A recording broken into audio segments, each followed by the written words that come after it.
On a clear day when the sky is blue and there's just enough breeze to blow the clouds away, you can stand on the big hill above the valley and watch Duck and Oliver far below, busily at work on Duck's branch line near the sea. The two engines are very proud of their matching coats of gleaming color. Oliver often talks about the time that Douglas saved him from scrap. If it wasn't for his help, Oliver will say, I might have been caught when I ran away from the scrapyard, and I would never have come to live here on Sir Topham Hatt's railway. The other engines all wanted to know about Oliver's adventures. Amazing, remarked Henry. Oliver, said James, has resource. And sagacity, put in Gordon.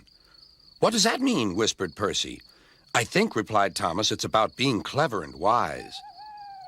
He is, finished Gordon, an example to us all. I'm sorry to say that Oliver became very puffed up in the smoke box. Henry says I'm amazing. He's right. He whistled as he swooshed along the line. One day, Sir Topham Hatt came to see him. You are doing well. Now you must learn how to look after freight cars. Every wise engine knows that you cannot trust freight cars. The other engines warned Oliver, but he took no notice.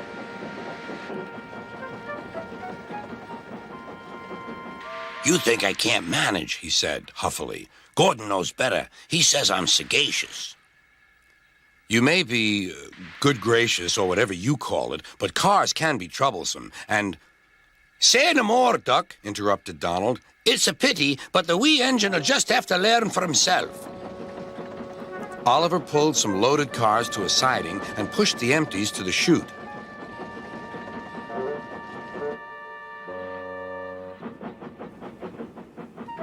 Then he came back to take the loaded cars away.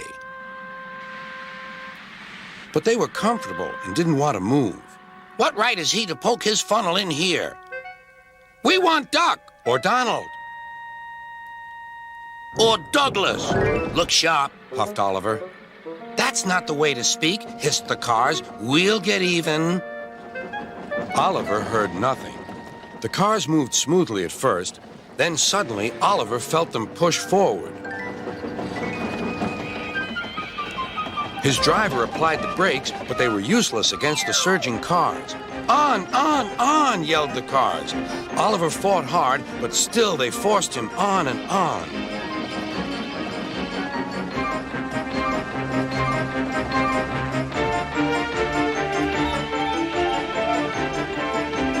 At last, the cars grew tired. I'm winning, gasped Oliver, but it was too late.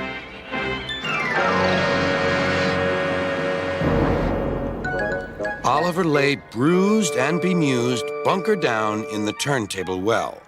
Duck surveyed the damage. Hello, Oliver. Are you being a good gracious engine? Beg pardon, but we really don't like this sort of surprise. Donald and Douglas will miss their turntable until it is mended. That evening, Oliver was hauled gently to safety. I'm sorry, sir, he said to Sir Topham Hatt. I should have listened to Duck's advice. I don't feel good gracious or whatever it is. I just feel silly. Well, Oliver, replied Sir Topham Hatt, now you know the damage cars can do. Yes, I do, sir. I look like a load of scrap iron. Oh, I don't think so, laughed Sir Topham Hatt. But you do need to go to the works to be mended. The other engines now felt sorry for Oliver. The branch line won't be the same without you, whistled Duck. Come back soon. A few days later, Oliver did come back. His coat gleamed brighter than ever. He was a wiser engine, too, and never made a mistake about cars again.